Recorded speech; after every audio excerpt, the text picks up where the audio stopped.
Hello everybody, it's your Proftrof. We're back again with another TierZoo video, Earth's next ban patch. Now, take note, this video is 3 years old, so things might have changed at this point, okay? By Brilliant.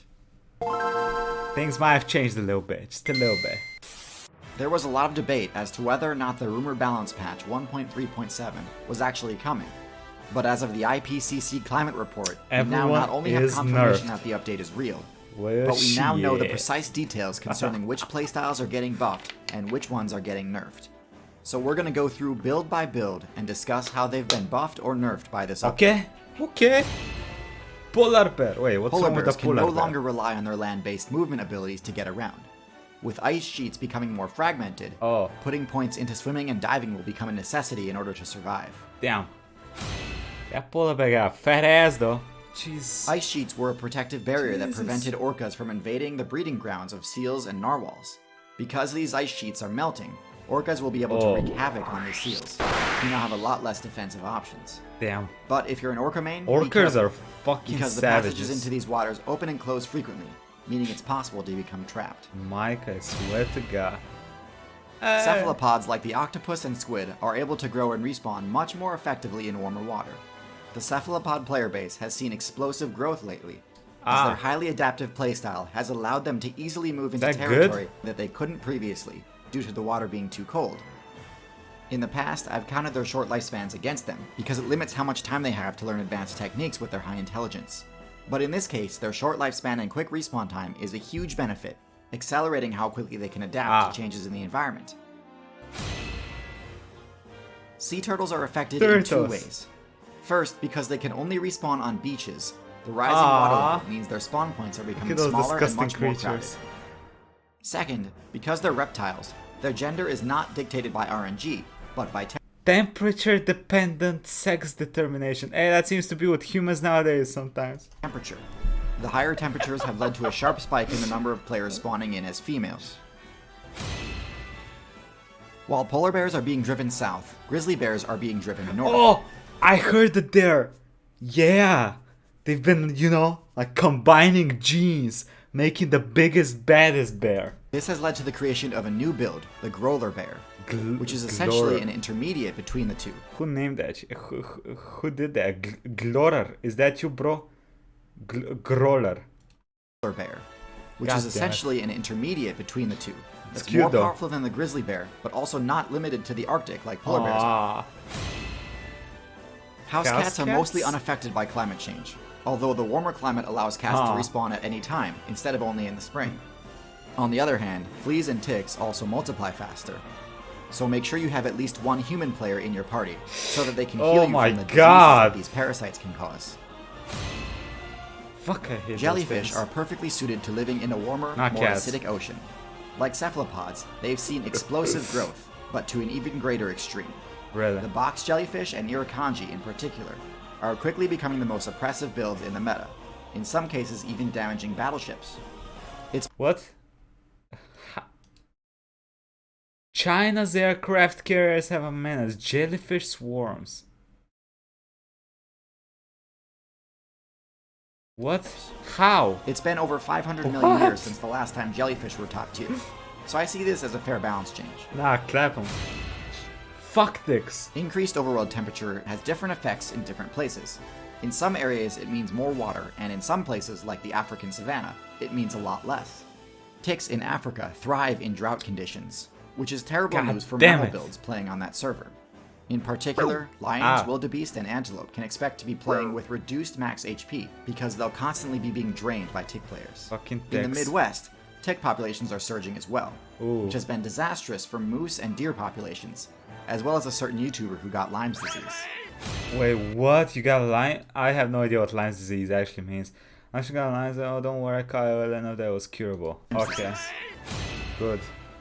Damn. Not a ton to say here, except that the increased temperature expands their range a bit, since the areas that were previously too cold are now habitable. This applies to sea snakes, why are you too. fucking with the snake? Humans! One of the other new changes in this update is an increase in severe weather event frequency and severity. Wait, that's not a good thing. This, to me, seems like a change meant to directly nerf humans, because severe weather deals bonus damage to structures. Weather is one of the few things in the game that humans can't actually fight. Yet. And while they can simply flee just like any other build, their structures are helpless. In addition to this, the rising sea level will force many human players to have to find a new home server. Ghost-out? Permafrost, the Arctic server's signature debuff that prevents trees from spawning there, has been removed in a lot of areas. This means arboreal builds are gaining a ton of traction much further north than before. The most important of which is the goshawk, which has phenomenal matchups against the small mammals of the Arctic. That's it. Okay. Similar to snakes, scorpions have the ability to enter more temperate zones now. In fact, let's just get this out of the way. This is true for most arthropod builds that play on the Central America servers. So fire ants and killer bees are moving north as well. For most players, the acidification of the ocean is problematic, but it doesn't actually deal any direct damage to them. However, for bivalves, as well as for just about any build that puts points into a shell, the acidic ocean directly corrodes their armor, damaging it and drastically lowering the player's defense level, which is pretty much the only thing they have going for them. Tigers! Most tigers live near the coast, which is the region most threatened by climate change, along with the Arctic. Tigers rely on coastal freshwater springs in order to survive, but the rising sea levels are causing some of these springs to mix with saltwater. No the good for increased tigers. rainfall in the northern servers has vastly increased the spawn rates for mosquitoes, Fuck mosquitoes. which require standing water to respawn. That's this is disgusting. a problem for crow players because the West Nile debuff Mosquito Spread deals bonus damage to crows. One of this build's main advantages is its ability to move through deep snow without receiving a speed penalty. But with snowfall being reduced and winters being shorter, this advantage is becoming less useful. Less Wolverine Wolverines? players may want to invest those points somewhere else. And that thing's already the OP, increased rainfall and temperature has accelerated the spread of chytrid fungus, an infection that directly targets amphibians and is one of the deadliest plagues in the history of the game. Ultimately, this only accelerates the inevitable. But yeah, amphibian players, you had a good run.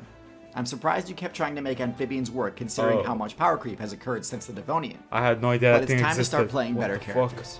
You'll always be remembered as the first vertebrates to unlock the terrestrial servers. That's all the changes that have been found so far. Damn, bruh. Honestly, I think this patch is going to be one of the most controversial updates in the... Damn, bruh. Fuck. Yo, I don't like the buffs. I don't like this, I don't like this. Orcas are fine, I guess. They don't fuck with humans that much, so it's cool. History of the game. Jesus. A lot of the parasitic builds got buffed. Yeah, fuck those. While many fan favorites got nerfed. I am excited for the buffs to Jellyfish and Cephalopods though, since both of those classes are some of my personal favorites. One of the things I'm most surprised about is that while they did receive nerfs to their buildings, the human's intelligence stat didn't get nerfed. So if you're a human main, well, it depends on who you talk to be honest. Why not put your learning abilities to good use by solving the puzzles on Brilliant.org? The courses on Brilliant break down complex topics into much more understandable. Okay. Yo, go check out Brilliant. I don't know if it's still sponsored, okay? This was like 3 years ago, so I don't know if it's still possible. God damn. Alright, it's not that bad. It's not that bad. Not that many nerfs. Not that many. Okay, actually, I mean, if you're a frog, you're pretty much fucked, okay? If you're a frog, you're fucked. But if you're watching this video, I assume you're not a frog. So it's all good.